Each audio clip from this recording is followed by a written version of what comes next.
Decíamos nosotros el año pasado que generalmente cuando nosotros arrancamos un nuevo ciclo, un nuevo año, lo natural es que nosotros siempre hagamos un listado de nuevas metas, objetivos y de cosas que tenemos que ajustar en nuestra vida, lo cual en el cristianismo o en la relación con Dios ya no tiene sentido, ¿sí? No tiene sentido, porque como estamos viendo en los estudios que estamos teniendo, al menos en la parte final, sobre todas las bendiciones que Dios ya nos dio, y esto está en el libro de Efesios, y vamos a continuar hoy día con estas charlas.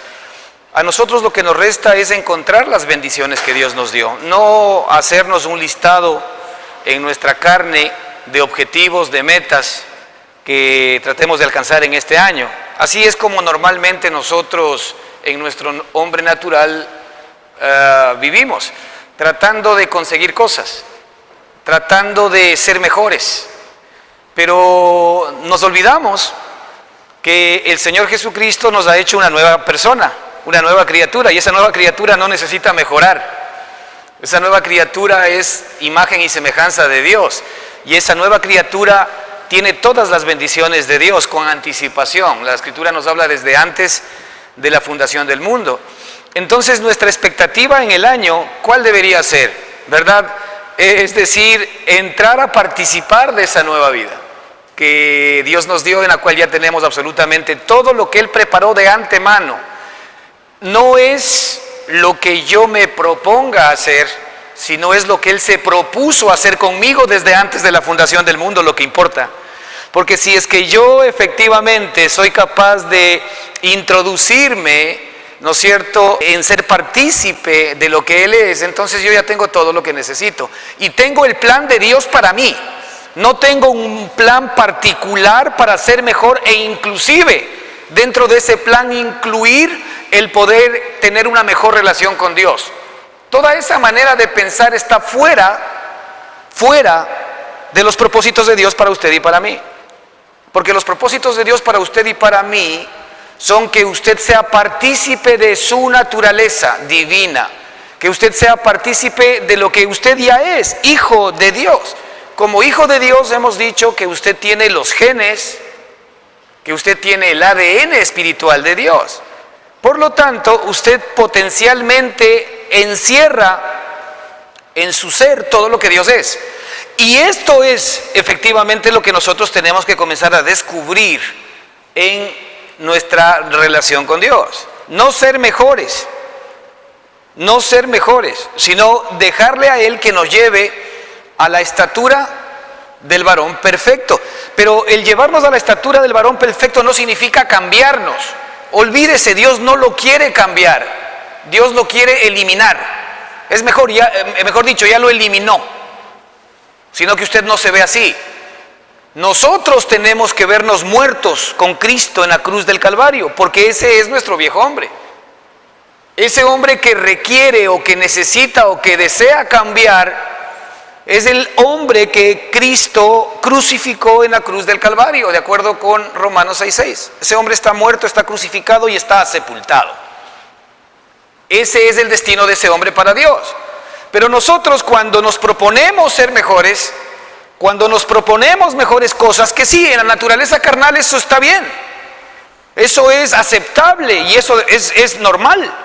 Pero cuando nosotros nos proponemos ser mejores, estamos negando lo que Dios dice que hizo, ¿o no? ¿Qué Dios dice que hizo? Que Él crucificó a nuestro viejo hombre en la cruz del Calvario. Es decir, Él no quiere saber nada, ni tener ninguna relación, ni tener ningún tipo de acuerdo, ¿no es cierto?, con el viejo hombre. Porque nuestro viejo hombre está crucificado, está muerto.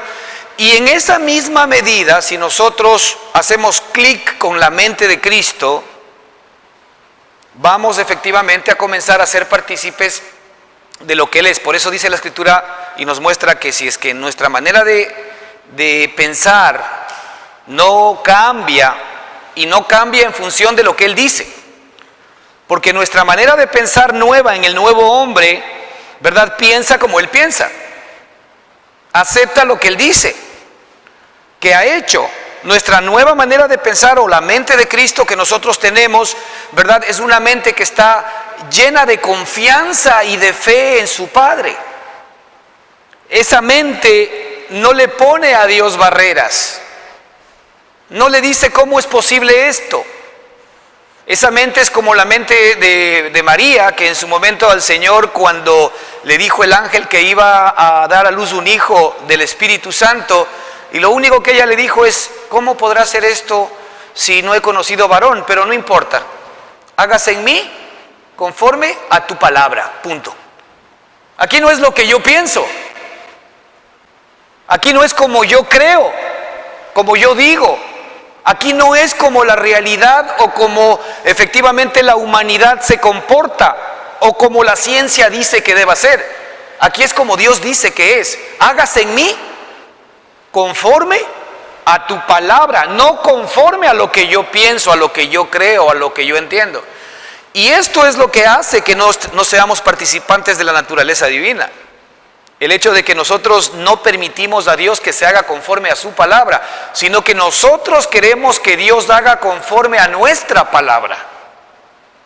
Nosotros queremos que Dios haga conforme a nuestro entendimiento, conforme a nuestros planes, conforme a nuestras expectativas. Es decir, lo que nosotros queremos es que Dios nos ayude a hacer aquello que nosotros creemos que está bien para nosotros y no aceptamos lo que Dios dice que está bien para nosotros.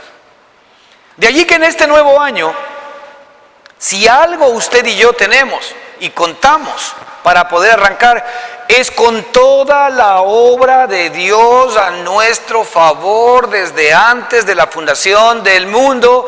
¿Para qué? Para que en la buena batalla de la fe que tenemos que librar durante este año, permanente y continuamente, más allá de las circunstancias, le digamos en cada momento al Señor: hágase en mí conforme a tu palabra. Y va a ver cómo usted comienza a ser partícipe ¿de qué? De la naturaleza divina. Porque Dios nos ha dado todas estas revelaciones no simplemente para que las conozcamos en términos conceptuales, para que efectivamente sean una revelación, porque así comienza, pero esto tiene que convertirse en vivencia, esto tiene que convertirse en experiencia, en vida. Sí, lo que hemos estado comentando, en realidad, hermanos, lo que nosotros conocemos de Dios, sí, lo que verdaderamente conocemos de Él es lo que vivimos de Dios. Por ejemplo, cuando yo conozco verdaderamente a Dios como la paciencia, cuando el Señor me permite ser partícipe de su paciencia. Cuando yo soy partícipe de la paciencia del Señor, yo mismo me voy a dar cuenta que no es mi paciencia la que está aguantando, ¿verdad?, esa circunstancia que me carga de impaciencia y que normalmente me hace explotar. Pero cuando el Señor me hace partícipe de su paciencia, algo pasa en mí que esa circunstancia no me afecta. Así es como yo conozco a Dios. Y así en cada circunstancia de la vida. Es por eso que las circunstancias exteriores, las dificultades, las luchas y los problemas que vamos a tener que experimentar en el 2019, el Señor nos dice: en el mundo hallaréis aflicción. Esa es la realidad. En el 2019, en el mundo hallaréis aflicción. Pero eso no es lo importante es pero descuidad porque yo he vencido al mundo. Ok, esa es la promesa para su propia vida.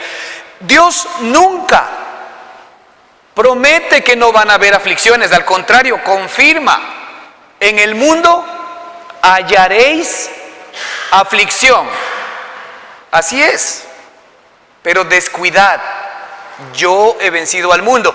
Y eso hace clic y corresponde con aquel verso en donde el Señor dice: yo he venido para que tengáis vida, mi vida, y para que viváis por ella. Porque si es que yo vivo por la vida de Él, entonces Él ha vencido al mundo, entonces yo voy a vencer juntamente con Él las aflicciones. ¿Sí se da cuenta? Es decir, esto es un tema en el cual yo tengo que permanentemente ser partícipe de la naturaleza divina. Esta participación de la naturaleza divina es una decisión permanente y continua suya en cada circunstancia de su vida. Usted decide y Dios va a ir, ¿verdad? Proveyendo, Dios va a ir ministrando su vida en usted en la medida en que usted se lo permite. La única pared que no permita que Dios haga su voluntad en mí es que yo no se lo permita. Todo lo demás está absolutamente hecho.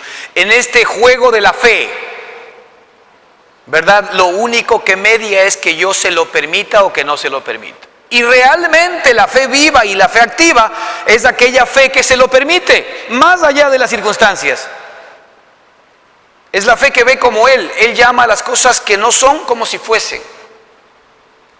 Entonces yo también, como Él, llamo a las cosas que no son como si fuesen, porque Él las dice. Cuando Él las dice, más allá de que las cosas todavía no sean como Él dice, pero ya son porque las dijo. ¿Cuándo se hacen realidad en mi vida? Cuando yo permito, creo. Eso es fe en acción. De ahí que la fe es permanente, es continua. La fe es una acción del Espíritu Santo en mi propia vida. La fe es un don de Dios. La fe es un regalo de Dios para usted. La fe es una manifestación del Espíritu Santo. Dios nos dio hasta la fe para que efectivamente nosotros podamos hacer nuestras las promesas. El viejo hombre también tiene fe, pero a esa fe Dios no se refiere cuando habla de que tengamos fe. De ahí que más bien la Escritura dice que nuestra fe tiene que ser probada. ¿Cuál fe? La fe verdadera.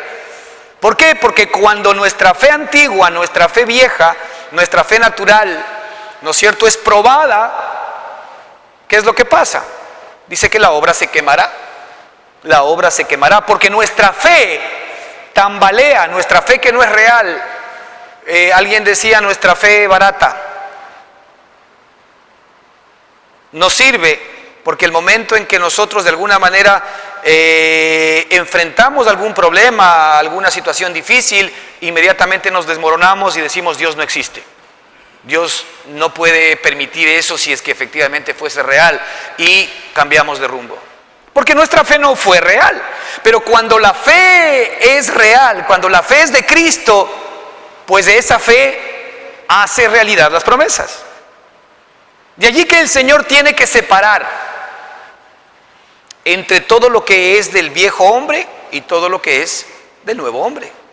Dios tiene que dividir el alma del espíritu.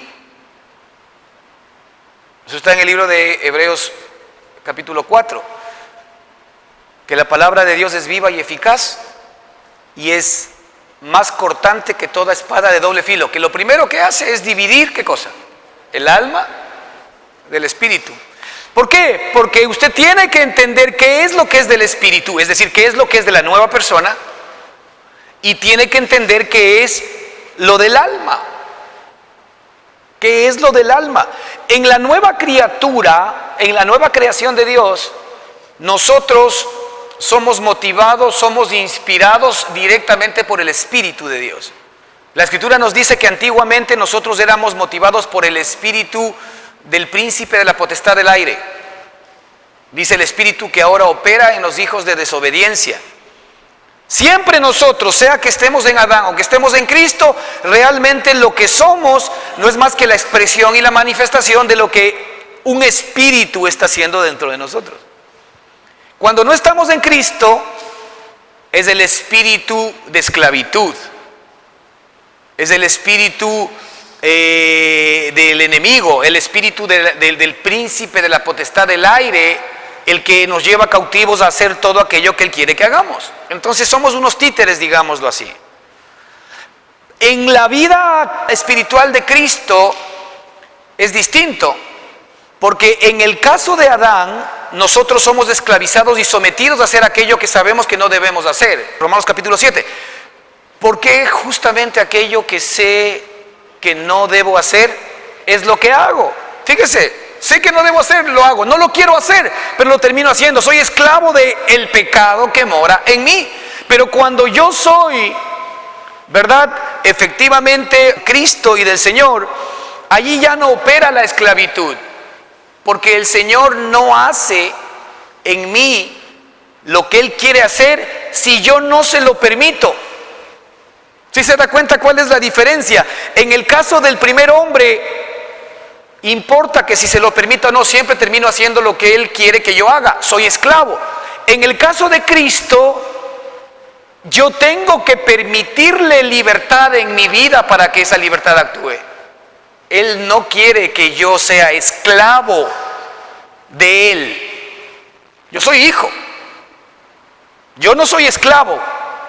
Yo soy hijo. Usted es hijo. Y lo que Él quiere básicamente que usted como hijo tome la determinación de si seguir en la casa con papá, vivir perdidamente como el caso del hijo pródigo, todo respeta. Pero también cuando Él viene de regreso mal parado y le dice, ya no soy digno de llamarme tu hijo, aquí estoy, hazme como uno de tus jornaleros, ¿qué hace Él? Él ni siquiera te toma en cuenta porque te ama y acepta lo que tú quieres. Papito, aquí estoy otra vez. Y Él dice, venga mi hijo, usted es mi hijo. Le vamos a lavar, le vamos a limpiar, le vamos a poner un anillo, le vamos a poner calzado, vamos a hacer fiesta por usted. Es decir, la decisión de quién es. El Padre siempre está allí para amarnos, para querernos, para proveernos, para darnos más allá de nuestra infidelidad. Fíjese lo que dice la Escritura, algo maravilloso. Dice que aun cuando nosotros seamos infieles, dice que Él sigue siendo fiel. Eso dice la Escritura. Que aun cuando nosotros seamos infieles, Él sigue siendo fiel, porque Él no puede negarse a sí mismo. Es decir, como Él es fiel en absoluto, Él no puede ser infiel. Él ha prometido sernos fieles siempre, indistintamente de nuestros actos. Entonces, como Él ha prometido, porque Él es la fidelidad, sernos fiel independientemente de nuestros actos, aun cuando nosotros somos infieles, Él sigue siendo fiel, porque Él ha prometido. Es decir, la fidelidad de Él para mí está garantizada por su promesa para mí.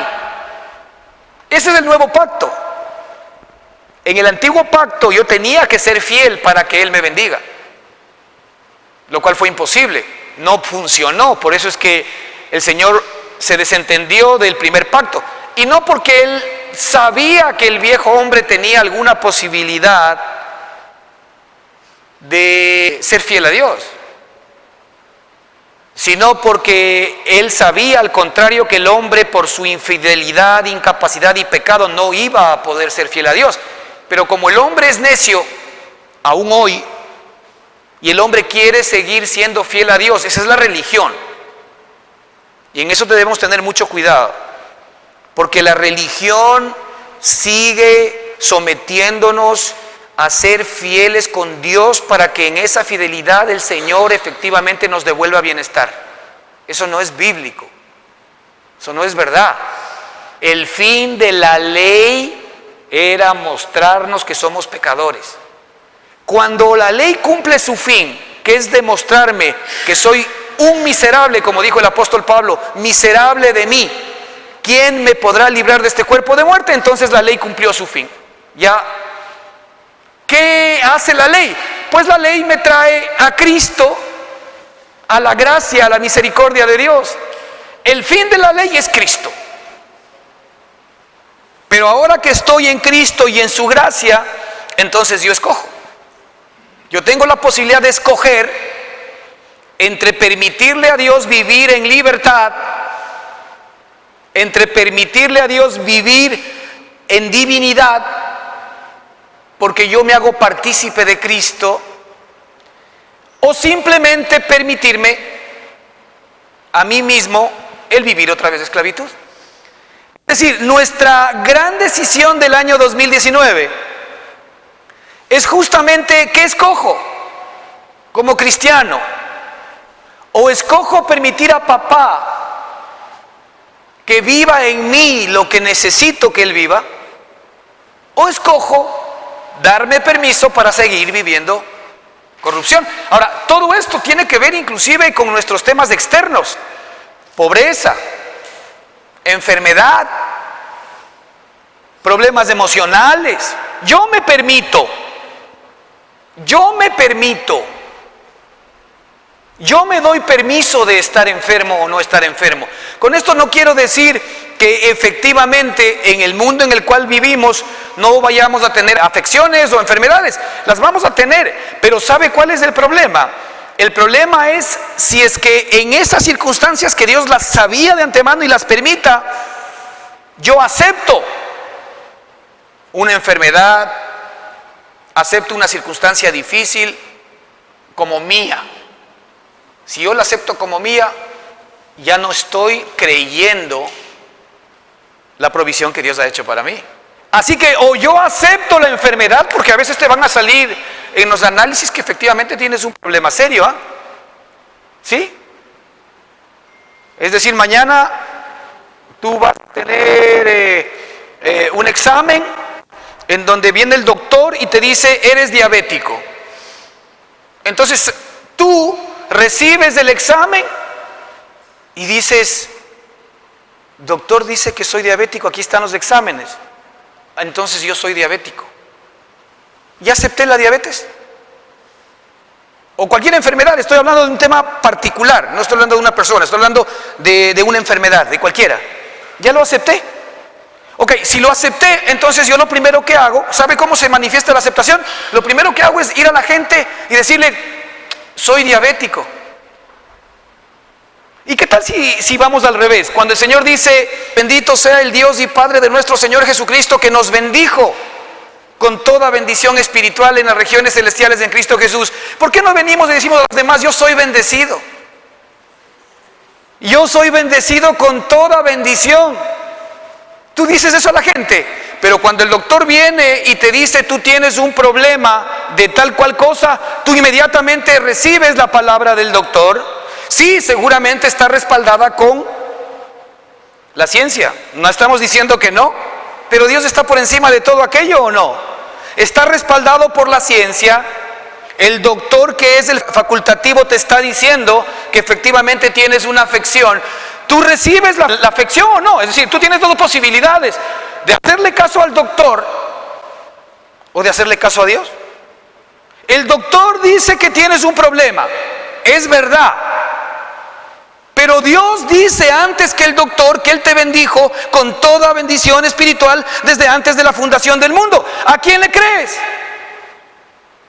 ¿A quién quieres creerle? El momento en que tú recibes esa enfermedad como tuya, inmediatamente los síntomas van a comenzar a ser reales. Y con esto no estoy diciendo que nos debamos morir de algo. Nos vamos a morir de algo porque el Señor nos quiere temporalmente en este cuerpo. Pero muchas de las enfermedades, muchos de los dolores, muchas de las dificultades que nosotros padecemos normalmente son porque creemos y recibimos lo que la maldición, lo que el pecado, lo que el miedo, lo que el temor, lo que la enfermedad que pertenecen a la muerte, que fue crucificada y sepultada por Jesucristo, nos dicen. Y aceptamos lo que ellas nos dicen y vamos a todo el mundo, inmediatamente pregonamos que somos esto, que somos del otro. ¿Tú estás creyendo o no estás creyendo? ¿Lo estás aceptando o no lo estás aceptando? Sí. Lo estás aceptando, lo estás creyendo. ¿Y qué esperas entonces? Que efectivamente las consecuencias tengan que ser como tú mismo las estás esperando. Pero ¿qué con la palabra que el Señor dice? Que Él nos ha bendecido con toda bendición espiritual. No vale, ¿verdad? Eso es cristianismo. Ese es un cristianismo barato. Ese es un cristianismo religioso. Porque nosotros no hemos aprendido, a pesar de que somos hijos, a ser partícipes de la naturaleza divina. Ser partícipes de la naturaleza divina tiene que ver con que efectivamente nosotros podamos comprobar en nuestra experiencia que lo que Él dice es verdad. Y que así como en el viejo hombre, que sí somos bien instruidos y preparados. En el viejo hombre somos instruidos y preparados para escuchar algo, para recibir ese algo, para creer en ese algo y para comenzar a caminar como nos han dicho. Ahí sí somos espectacularmente entrenados, pero desde la perspectiva espiritual no. Es decir, los procesos son idénticos. El viejo hombre sabe cómo hacerlo porque está en su naturaleza el inmediatamente creer los males. Lo que decíamos aquí, ¿no? Cuando la Escritura dice, bendito sea el Dios y Padre de nuestro Señor Jesucristo que nos bendijo. Es decir, lo que Dios te está diciendo es que tú en la nueva persona eres bendición, en el viejo hombre eres maldición. Y tu naturaleza en la vieja naturaleza te lleva inmediatamente a agarrarte y aferrarte del mal, a aferrarte y agarrarte de la enfermedad y del miedo. Eso es lo que hace nuestra vieja naturaleza, porque somos maldición. Tú normalmente estás pensando en que las cosas no te van a funcionar. Pobrecito de mí, ¿cómo me ha ido tan mal? Cuando tu padre te está diciendo que él te ha bendecido con toda bendición, no hay más bendiciones, es decir, soltó todo para ti. La Escritura nos dice que los que andan conforme a la carne no pueden agradar a Dios. Y andar conforme a la carne no es andar simple y sencillamente en el desenfreno de la carne, sino andar tratando de agradar a Dios con mi propia justicia. Eso de que cuando uno dice que yo soy bueno, eso es un problema serio. Porque es competirle a Jesucristo. Cuando Dios dice no hay bueno sino uno, pero yo soy bueno. O sea, la verdad, que hay un espíritu de maldad. Hay un espíritu contrario totalmente a lo que Dios es. Porque no me importa la justicia de Dios, me importa la mía, al punto que yo espero que Dios me acepte por lo que yo soy. Eso es... Pero normalmente nosotros lo aceptamos como wow. Sí, qué buena gente que es Él, ¿no? Qué buena persona, qué buen tipo. No, pero no se trata de... El Señor dice, no hay bueno ni aún uno. No, para que quedemos claros, el único bueno en términos absolutos se llama Cristo y Dios mismo. Por eso es que Él nos hizo partícipes de Cristo, para que en Cristo seamos todo lo que Él es. Ya no hay más bueno, solamente hay uno. Y eso es lo que tenemos que comenzar a entender. Entonces es evidente que estamos hablando que estas bendiciones espirituales son para la nueva criatura, para la nueva persona, para el nuevo hombre que está en nosotros. El grave problema, y yo diría, casi sin temor a equivocarme, que es para la gran mayoría de cristianos que nos están escuchando, independientemente de que no comulguen con nosotros. ¿Por qué? Porque una persona cuando aceptó a Cristo en su corazón como Señor y Salvador, efectivamente el Señor sí le escuchó. El problema está en que después de haber aceptado esa parte, y cuando nosotros, por ejemplo, aceptamos a Dios como nuestro Señor, ¿sí se dan cuenta que ahí todavía hay una relación como de amo contra siervo o no? ¿Cómo yo acepté al Señor? Como mi Señor. Un segundito. Papá es mi papá y mi Señor será mi rey o mi dueño. Dios no ha querido, más allá de que es, no estamos diciendo que no, pero Él no ha querido que su relación contigo sea una relación de siervo, sino una relación de hijo. Yo lo puedo ver esto con mis hijos. Alguna vez lo comenté aquí. Nosotros dentro de nuestro trabajo tenemos una buena cantidad de personas que laboran con nuestra organización. Y cuando alguien viene a hablar conmigo, normalmente hay una cierta prudencia, hay una cierta, un cierto recelo. Pero cuando entra mi hijo, él abre la puerta y se mete a la oficina. Y cuando yo le digo algo, hasta me dice, no estoy de acuerdo. Bueno, es mi relación con él, y le entiendo. Porque él tiene un derecho, porque es mi hijo, que obviamente no tienen los demás. Entonces mi relación con él no es relación colaborador o ejecutivo, sino más que todo es una relación papá e hijo. Bueno, ese es el tipo de relación, como para poder tener un pequeño ejemplo de lo que Dios quiere contigo. Cuando yo acepto a Cristo como mi Señor, está bien, no estoy diciendo que no, pero Dios quiere una relación de hijo. De hecho, lo vamos a ver aquí en el libro de Efesios, cuando Él dice que Él no solamente que nos predestinó a ser hechos hijos suyos, sino que nos adoptó para que ya no seamos más siervos, sino que seamos hijos. Y ahí es donde fallamos, porque nuestra relación con Dios, normalmente en el cristianismo, es una relación de amo a esclavo, es una relación de siervo a señor.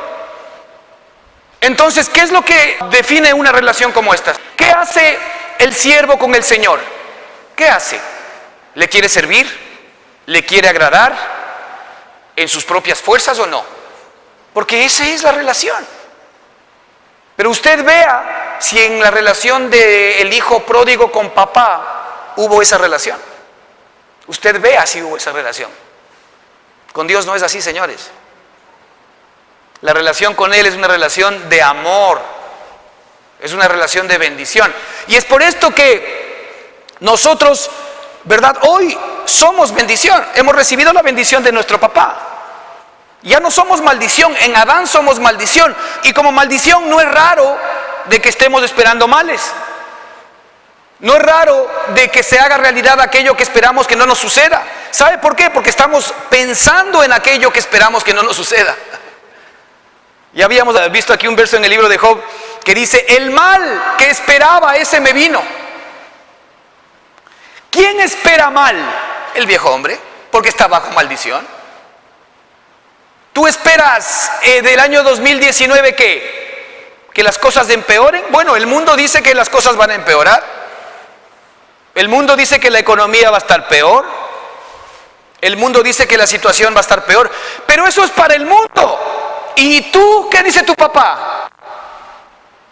¿Qué dice Dios de ti?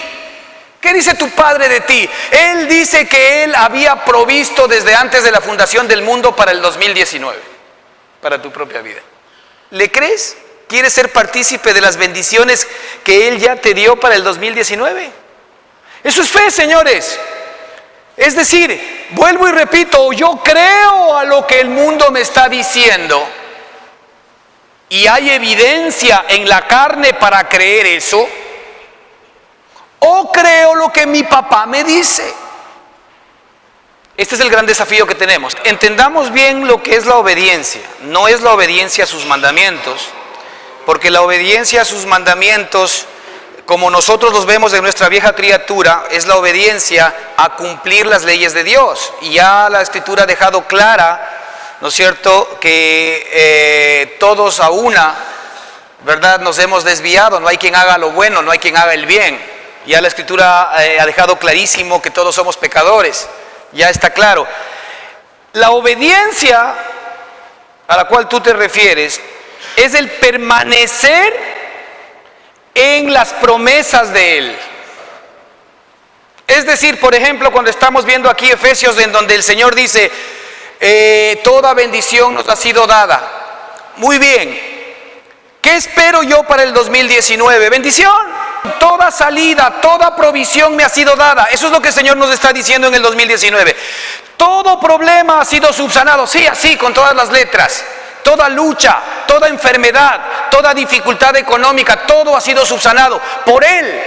¿Qué significa aquello? No esperes que Él arregle lo exterior para que tú tengas paz interior. Él comienza primero proveyendo para el espíritu. Él te da paz, Él te da vida, Él te da seguridad, Él te da fe y las demás cosas vienen por añadidura. Así es como Dios funciona. Si yo permanezco en su mandamiento, ¿cuál es su mandamiento? Que permanezca en su provisión, que permanezca en su bendición, que permanezca en su promesa. Si yo permanezco en esto, allí agrado al Padre. Pero cuidado, porque la religión tiene un hilo peligroso. Cuando la gente escucha ser fiel, o cuando la gente escucha obedecer al Padre, inmediatamente es coger al viejo hombre, tratar de pulirlo para que cumpla lo que no puede cumplir. Eso es religión, y Dios no promete esto. Para este viejo hombre hay sepultura. Nuestra propia justicia hay que desecharla, porque no nos permite ser partícipes de las promesas, de las bendiciones y de la naturaleza divina de Dios. No pida cosas por Dios. Si usted todavía es de los que está pidiendo que el Señor le dé cosas, no ha entendido que una cosa, y lo hemos dicho aquí varias veces, es tener a la gallina de los huevos de oro que tener los huevos de oro. Y le dice, mira, hagamos una cosa, aguántate este mes, o si no, llévate los 3 huevos diarios, porque a partir del próximo mes la gallina es tuya. ¿Qué escoges? ¿Qué quieres, los huevos o quieres la gallina? Bueno, así es Dios. Cuando nosotros le estamos pidiendo cosas a Dios, le estamos pidiendo los huevos, estamos escogiendo los huevos de oro y decimos, no me interesa la gallina. Dios nos ha dado la vida de Él, que es la que hace todas las cosas, que es la que provee todas las cosas, que es la que ha resuelto todas las cosas, que es la que ha curado todas las enfermedades, que es la que ha previsto tus circunstancias, que es la que ha curado todo tu ser, espíritu, alma y cuerpo. Pero nosotros queremos los huevos de oro, porque la carne busca eso. La carne busca soluciones externas, porque la carne, para tener paz y para poder tener tranquilidad y aún para adorar a Dios o servir a Dios, normalmente dice, Señor, pero primero arréglame estas cosas para que te prometo, si tú me ayudas a pagar estas deudas, si tú me ayudas a curar esta enfermedad, si tú, te voy a servir. Dios no trabaja así. A veces inclusive Dios es tan maravilloso que lo hace, pero solamente para que te des cuenta que ese no es el camino. Porque después de que Él te ha resuelto el problema, lo primero que viene a tu corazón son dudas de que Él fue.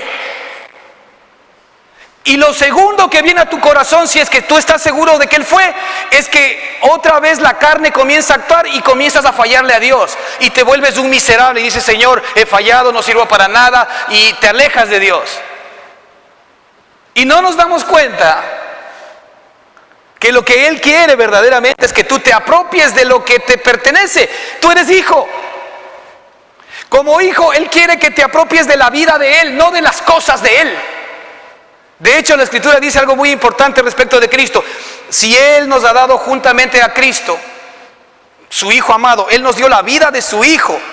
Con eso Él nos compró, con la sangre de Jesucristo. Dice, juntamente con Él, ¿cómo no nos dará todas las demás cosas? Es decir, todas las demás cosas están incluidas en la vida de Cristo.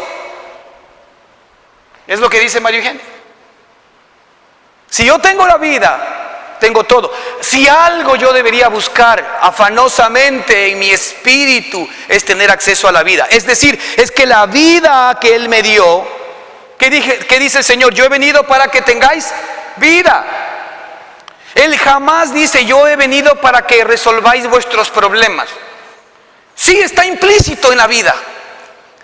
Yo he venido para que os curéis. Está implícito en la vida. Yo he venido para que encontréis marido. También debería estar incluido, ¿no? ¿Ah? O al revés. Es decir, a ver, si el Señor es Dios, como sabemos que lo es, y Él conoce nuestra vida, y Él ha determinado mi hoja de ruta, Él sabe todas mis necesidades. Fíjese, Adán, cuando estuvo solo en el huerto de Edén, ¿qué pasó? Adán dijo, bueno, Adán está chévere, le está yendo bien, pero Adán, ¿verdad?, necesitaba una compañera. ¿Quién se dio cuenta que necesitaba una compañera? Él se dio cuenta. Inmediatamente él vio que Adán, como que le faltaba algo a Adán. Antes de que Adán se dé cuenta, él ya sabía que le iba a faltar algo. ¿Y qué hizo? Le dio a la mujer. No creo que se equivocó, ¿verdad? Sí. Y resulta que, ¿qué es lo que pasó? Cuando él vio a la mujer, dijo, wow, esto es lo que necesitaba, esta es la que necesitaba, esta es carne de mi carne y hueso de mis huesos. ¿Ve? Inmediatamente la llenó. Así es como Él prevé las circunstancias para tu propia vida. Como en la carne nosotros siempre estamos amargados, temerosos y creemos que Dios es muy ajeno. Cuando hablamos de Dios estamos hablando del planeta Marte para arriba. Y cuando hablamos del cielo, estamos hablando de, ¿dónde también será? Todo es exterior para nosotros, todo es exterior, todo lo que hablamos de exterior. No nos damos cuenta que las bendiciones nos han sido dadas en nuestro espíritu y que nuestro espíritu es efectivamente el templo de Dios. ¿Qué dice la Escritura en Corintios? Dice, ¿acaso no sabéis que sois templo del Espíritu Santo? Es decir, el Espíritu de Dios, el cielo, está en nosotros. El cielo está en nuestro espíritu y uno pensando siempre por fuera. El viejo hombre tiene esa característica. Siempre está pensando en las cosas exteriores, si resuelvo esto, si hago esto, si me muevo. Ahora, esto no quiere decir con que no emprendas, con que no trabajes, con que no te muevas. No quiere decir. Eso quiere decir que cuando tú efectivamente eres participante de la naturaleza divina, Dios mismo te guía y te da fuerza y te da visión y te da el poder y te da todo lo que se requiera para que tú alcances lo que Él ha predeterminado para ti. Si Dios es con nosotros, ¿quién contra nosotros? ¿Cómo nosotros efectivamente estamos enfocándonos en este 2019 cuando el Señor nos dice que toda bendición espiritual nos ha sido dada? Hermano, tú para el 2019 no necesitas nada más que encontrar toda la provisión de Dios en todas las áreas de tu vida. ¿Tú crees que Dios te quiere enfermo? ¿Tú crees que Dios te quiere con problemas económicos? ¿Tú crees que Dios te quiere con problemas familiares? El problema es que nosotros estamos cosechando todo aquello que hemos sembrado en nuestra carne. Y esto lo que nos está permitiendo es vivir algo de lo cual Él lo ha permitido, pero ¿para qué? Para que ya no sigas viviendo unido, atado a esa naturaleza pecaminosa, sino que decidas unirte a Él, permanecer en Él, permanecer en su promesa. Ese es el mayor regalo que vas a recibir tú, no para el 19, sino para todos los años por venir y para la eternidad, porque la vida que Dios nos dio es vida eterna.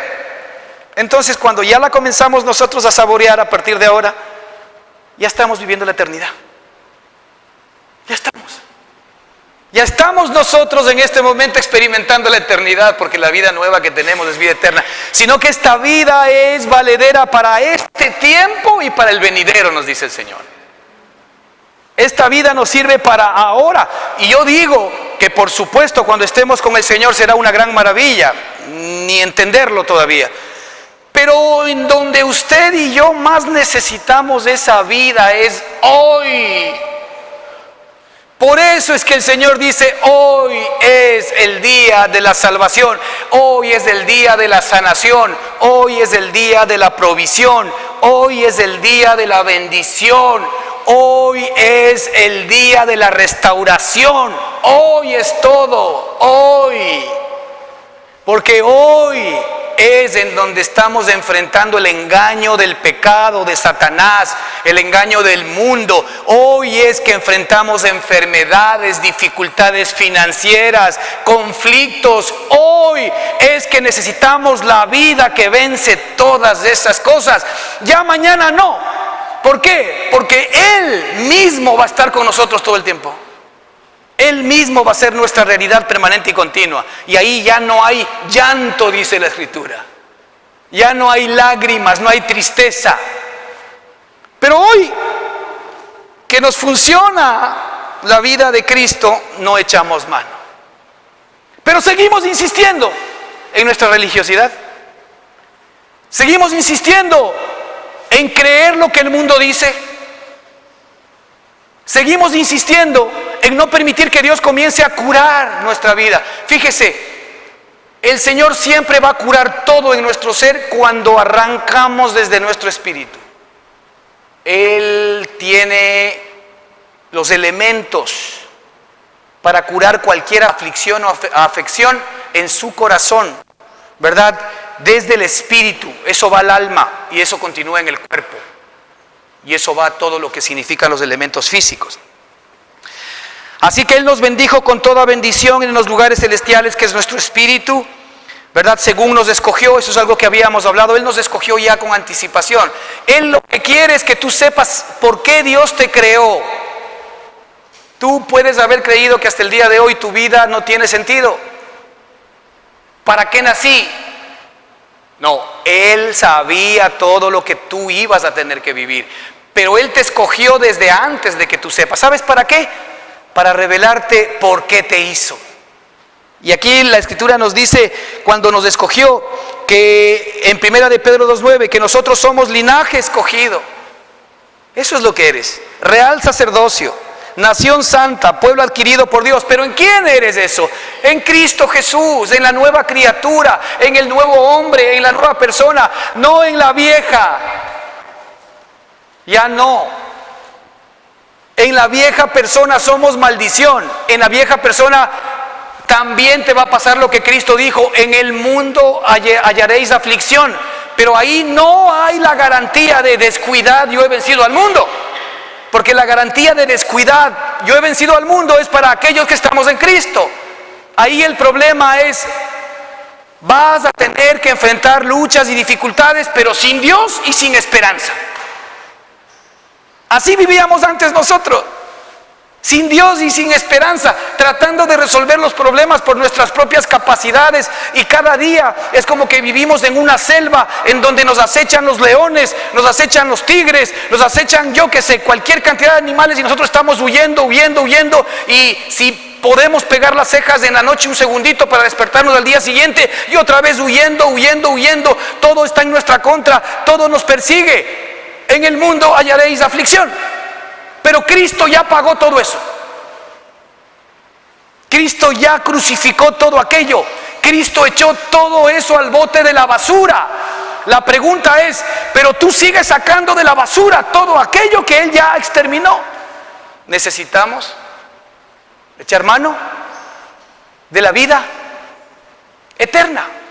Si Dios nos permite las aflicciones y las dificultades, sea que nosotros las hayamos protagonizado, o sea que otros nos las protagonicen, o sea que el mundo nos las protagonice, o sea que el diablo nos la protagonice, pues Él va a utilizar todo aquello para que compruebes en tu vida las salidas divinas a cada circunstancia que tengas que enfrentar en el 2019.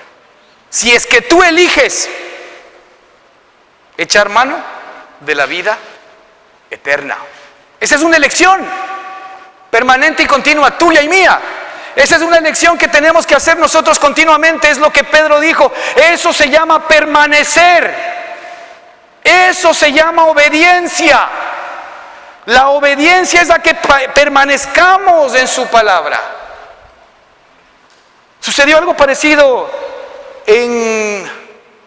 al pueblo de Israel en el desierto, cuando ustedes recordarán aquel episodio de las serpientes ardientes, que cuando estaban pasando los israelitas las mordían, las envenenaban y morían. Pero ¿qué hizo el Señor? El Señor le mandó a Moisés el que pueda hacer una serpiente de bronce, que es una figura de Cristo, y la ponga en un palo. ¿Qué es lo que sucedía? Que cada vez que venía una serpiente y mordía a alguien del pueblo de Israel, lo único que tenía que hacer no era ir al médico ni al curandero, sino tenía que levantar sus ojos y ver que la serpiente de bronce. ¿Y qué dice la Escritura? Que si la veía, inmediatamente se sanaba. Es Cristo. La serpiente levantada es Cristo. Fíjese que Cristo se puso en posición de serpiente. La serpiente es el diablo y Satanás. Cristo se hizo por nosotros. Pecado. Se puso como una serpiente para que ahora nosotros, al verlo, podamos ser sanados y curados. Es lo mismo. ¿En qué radicaba la sanación y la curación de la gente? En que simple y sencillamente, por fe, miren a la serpiente de bronce e inmediatamente ellos iban a curar. ¿Qué nos dice la Escritura ahora? Que si nosotros miramos a Cristo, ¿puesta la mirada en quién? En Cristo, eso dice la Escritura. Puesta la mirada en Cristo, el autor y el consumador de la fe.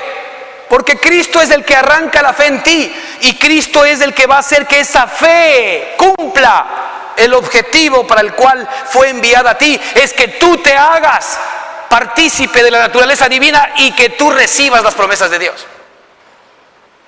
Así como el pueblo de Israel recibió sanación de la serpiente, tú recibes también sanación de la serpiente que te mordió. ¿Cuál fue la serpiente que nos mordió? El pecado, el diablo, Satanás. Esa serpiente es la que nos ha mordido y nos mantiene engañados y nos mantiene enfermos y nos mantiene miserables y nos mantiene con problemas, con luchas y con dificultades.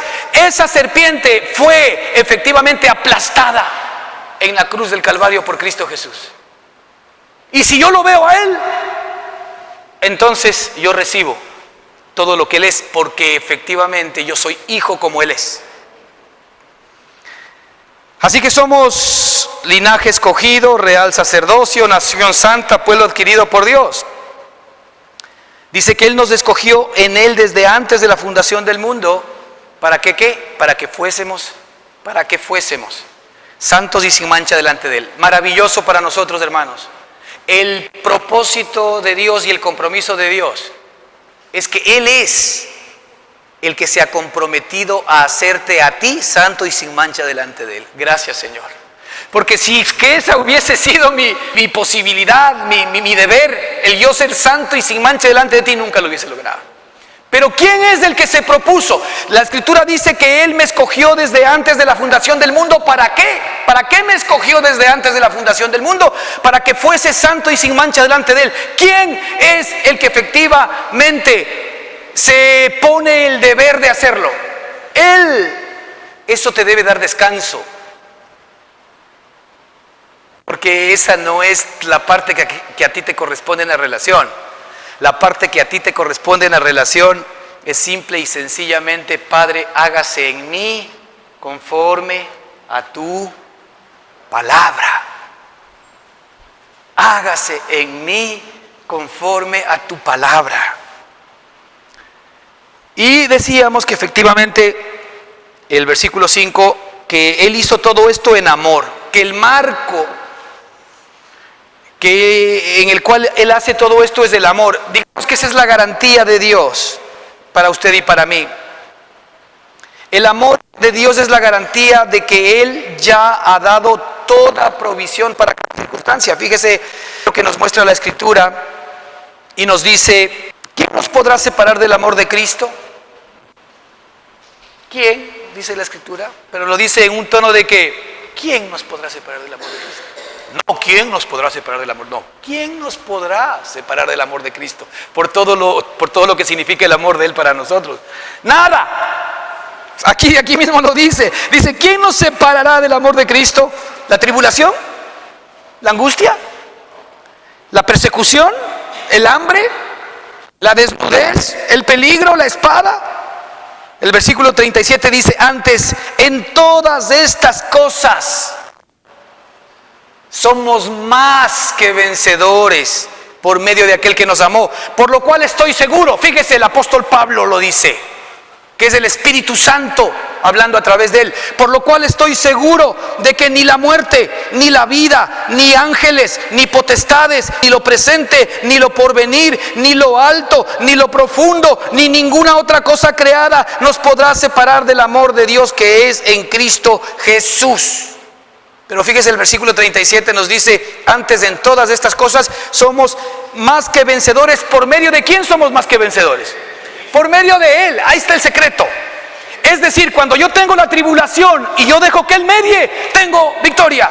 Cuando yo tengo la enfermedad y dejo que Él medie, tengo la salud. Cuando yo tengo un problema financiero y dejo que Él medie, tengo la respuesta para todos los problemas, tribulación, angustia, escasez, dificultad, todo lo que tú estés viviendo ahora. Dice, en estas cosas somos más que victoriosos por medio. ¿De quién? De aquel. ¿Quién es? Cristo. Por medio de Cristo, por medio de la vida de Cristo que está en ti, tú tienes acceso a la bendición, al poder, tienes acceso a la sanación. Porque eres hijo. ¿Qué más podemos pedir a Dios? ¿Nos hacemos una listita de buenas obras que queremos hacer?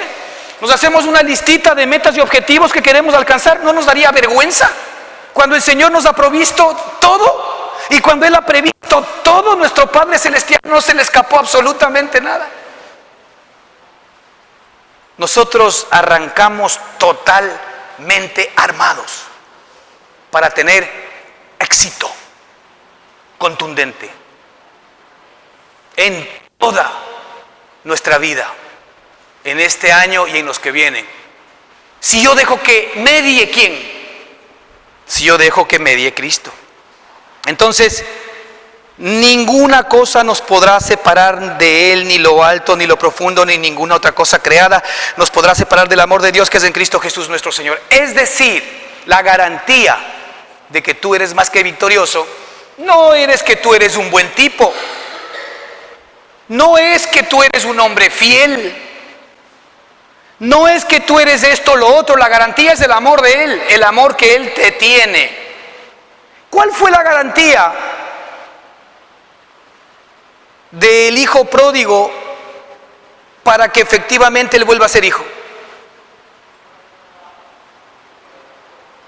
¿Cuál fue la garantía? El amor del Padre, pues. Porque si es que efectivamente hubiese dependido de su fidelidad, nunca volvía a ser hijo. Si hubiese dependido de su buena administración, nunca hubiese vuelto a ser hijo. Para el Padre. Pero ¿cuál fue la garantía? ¿Su conducta o el amor del Padre? Ese amor es nuestra garantía el día de hoy.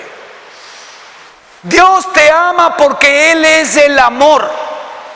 Y la garantía de que Él va a cumplir sus promesas en mí es que Él me ama. Lo único que yo tengo que hacer como el hijo pródigo es venir donde papá y permanecer en su casa. Y la bendición va a sobreabundar para este año y para lo que viene. De esa promesa es la que nosotros nos tenemos que agarrar y aferrar en este año. Dejémonos de tratar de vernos fuera de Él. Pidámosle al Señor que nos haga uno con Él conforme a la oración que Él hizo efectivamente al Padre. Porque mientras nos veamos fuera de Él y no uno con Él, vamos a estar siempre padeciendo por las periferias y no nos vamos a dar cuenta que en nuestra unión con Él todas las cosas nos han sido añadidas en todas las áreas de nuestra vida. Amén, hermano. Muchas gracias.